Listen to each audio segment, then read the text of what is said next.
Welcome to Cheater Confessions. Let's get started with today's story.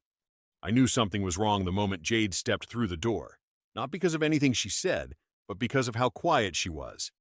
Jade was never quiet. She filled every room she entered, talking, laughing, demanding attention without even trying. But that night, after the wedding she'd been so excited to attend, she walked in like someone expecting a sentence, not a welcome. She didn't hug me. She didn't even look at me. She just placed her purse on the table and held a sealed white envelope like it was burning through her fingers. "Michael," she said, voice thin and uneven. "We should talk." I looked at the envelope. A private testing clinic, the kind people use when they don't want questions. "What's that?" I asked. She swallowed. I had a test done this morning.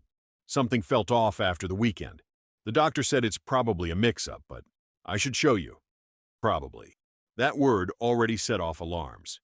She slid the envelope toward me but didn't open it. She waited for me to touch it first, like she wanted me to own whatever was inside. "Go ahead," I said. Her hand shook as she tore it open. When she unfolded the paper, her eyes went glossy, like she was about to cry, but couldn't decide if that would help her or make things worse. "It says I tested positive for something," she whispered. "But it doesn't make sense. You know I'd never, unless you've—" She stopped there, letting the insinuation hang in the air like smoke. "You're suggesting I gave you this?" I asked. She flinched but didn't back down. "I'm just saying, you've been busy, distracted. People make mistakes without realizing." It was a weak attempt to flip the situation, but Jade always tried to control the narrative, even when the truth was sitting right there in bold black ink. I stayed calm. "I'll get tested tonight." Her eyes widened. Panic, not concern. "You don't need to rush. The doctor said it could be wrong. These clinics mix things up all the time." "I'll feel better knowing," I said. What I didn't tell her was simple. There was no scenario where that result came from me. Not with how distant we'd been. Not with how little she'd contacted me during the wedding trip. And as I left the house with my keys in hand, I already knew this wasn't a medical problem. It was the beginning of something else, something much darker. The clinic parking lot was almost empty when I walked out with the test receipt in my hand. I wasn't anxious. I wasn't confused. I was simply putting pieces together that suddenly made sense. During the wedding weekend, Jade barely texted me, just 2 messages in 3 days. The first said, "Long day? I'm exhausted." The second came late at night. "Don't wait up. The girls want to hang out." No photos, no stories, no cute comments about the bride. Nothing like how she usually acted when she was with her friends. I didn't push her then because I didn't want to be the suspicious husband. But now, looking at that clinic envelope in my memory, I wished I had questioned it. When I got home, Jade was sitting on the couch pretending to watch TV. Her posture was stiff, her eyes jumping to me every few seconds. "Did you go?" she asked. "I did," I said. "Results will come tomorrow." She swallowed hard. "You know, if something comes back positive for you too, we should think about counseling. I'm willing to forgive, Michael. If you're honest, forgive me." For something she brought home. I didn't argue. I didn't even look at her. I just nodded and headed upstairs. Once the bedroom door closed behind me, I grabbed my laptop and logged into our shared phone account. I never checked it before. I trusted her. But tonight, trust wasn't on the table. I filtered the activity from the wedding weekend. And there it was. Dozens of calls, hundreds of texts, all to the same unknown number. The timestamps were brutal. 1 a.m., 2:15 a.m., 3:40 a.m., times Jade claimed she was sleeping off a long day. I clicked the number. No name, no label. Just a thread of activity that made her entire story impossible. My chest didn't tighten. My hands didn't shake. I felt nothing but clarity. Jade lied. The STD wasn't a mistake, and whoever owned that number had been with her that weekend. The next morning, Jade acted like nothing had happened. She hummed while making coffee, asked if I wanted breakfast, even gave me a quick kiss on the cheek, something she hadn't done in months. Performative normal.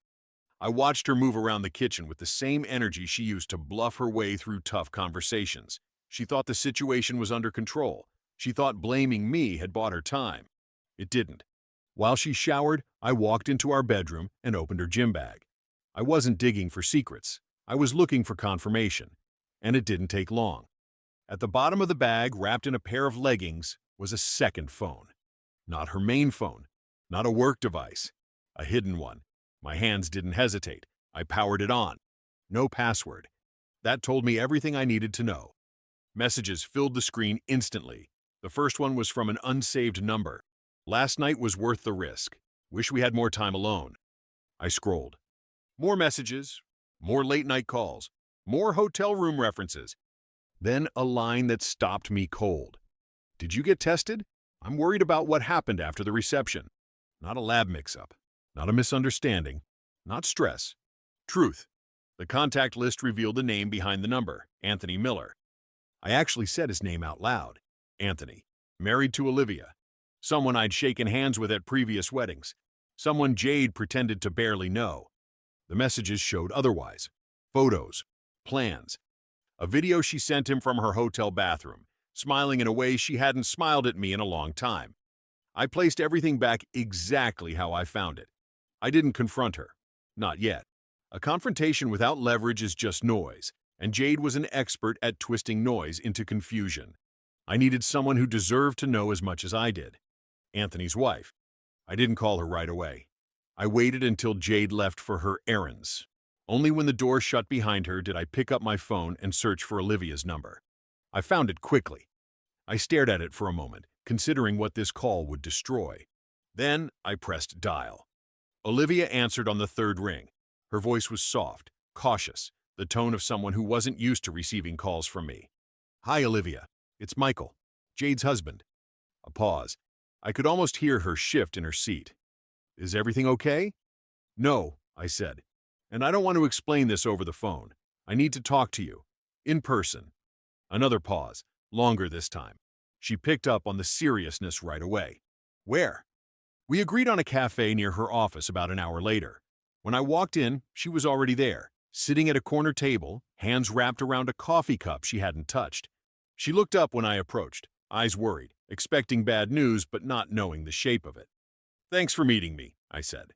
She nodded. You sounded urgent. I pulled out my folder. I didn't dump everything on the table. I didn't want to overwhelm her. I started with the simplest part, the phone logs. I slid the page forward. She leaned in, scanned the numbers and timestamps, and I watched the color drain from her face.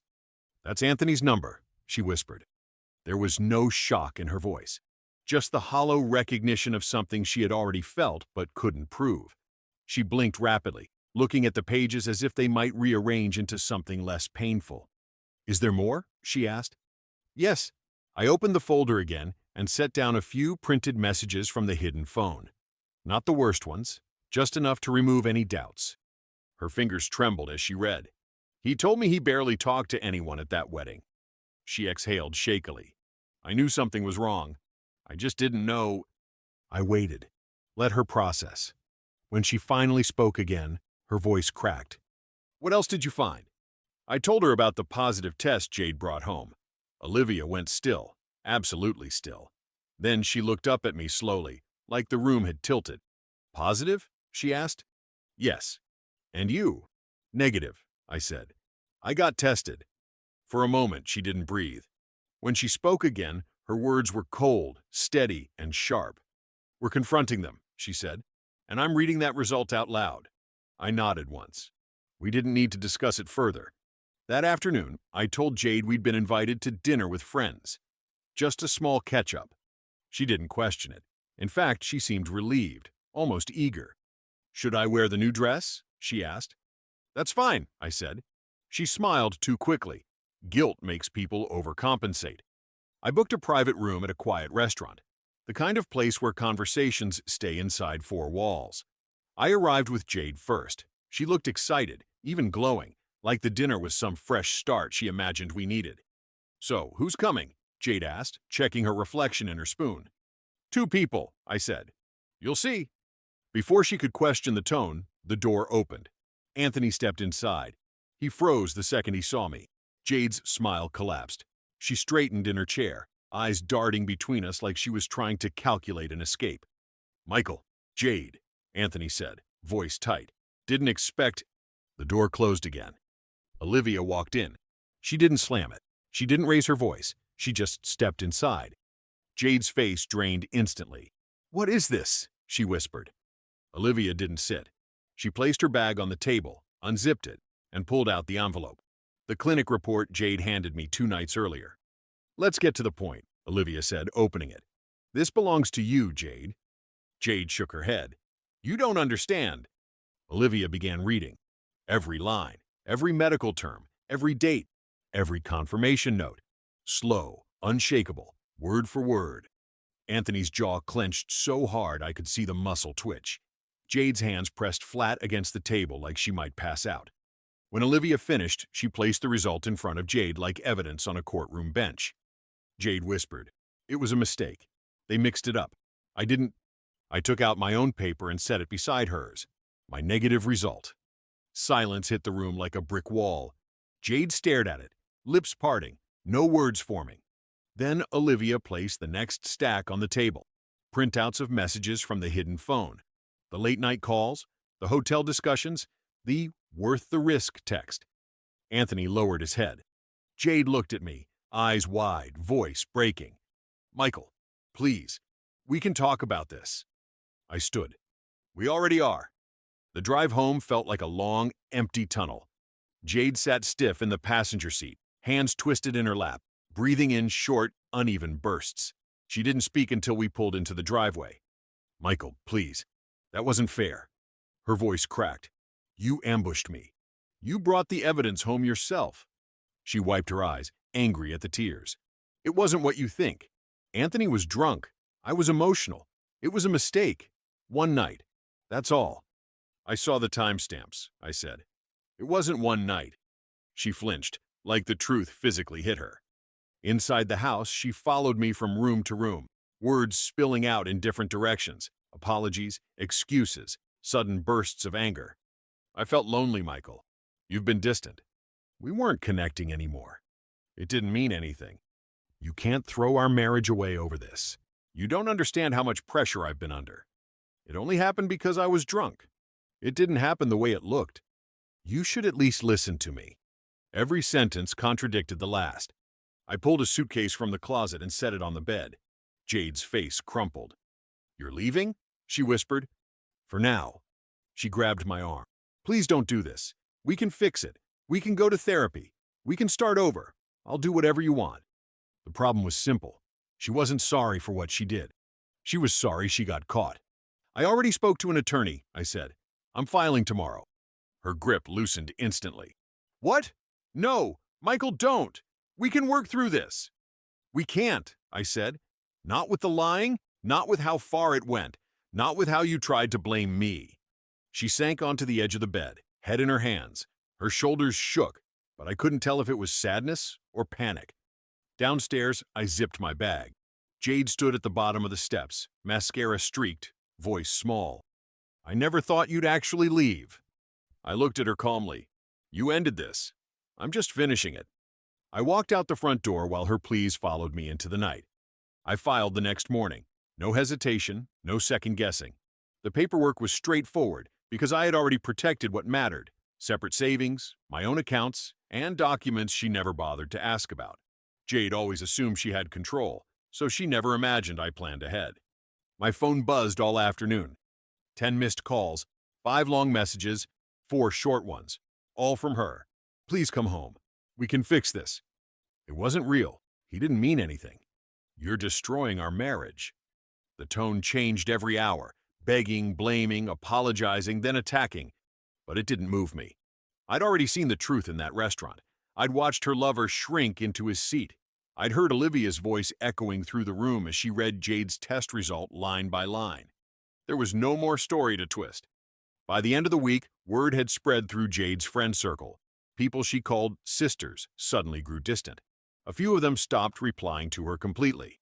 Her closest friend, Lily, told me privately that Jade had lied to all of them about the wedding weekend. None of the girls she claimed to be out with had even been near her hotel at the time. Her family tried to reach out, too, mostly confused, some angry. She told them I was overreacting. They asked me what really happened. I sent 2 documents, her test result and mine. That ended the calls. Meanwhile, Olivia moved quickly. She served Anthony with papers 2 days after our confrontation. According to her message, he packed a small suitcase and left the house without a word. A few months later, I walked out of the courthouse with the finalized divorce papers in a simple manila folder. No celebration, no anger, just a steady, clean feeling, like breathing fresh air after being stuck in a room with no windows. The judge looked at both of us before signing. Jade couldn't meet my eyes. She looked smaller than I'd ever seen her, shoulders tight, voice barely a whisper, makeup failing to hide the strain around her eyes. She didn't say anything to me in the hallway after. She just stood there with her arms wrapped around herself, like holding onto her own body was the only thing keeping her steady. Our lawyers kept it efficient. Since my finances had been separated for years, there was nothing dramatic to divide. She didn't get the house, she didn't get the investments, and she couldn't touch the savings she didn't know existed. That reality hit her harder than the divorce itself. She sent one last message the day after everything became official. "I didn't think you'd actually go through with it." I didn't respond. Meanwhile, Olivia and I exchanged a few updates. Not emotional ones, just logistics.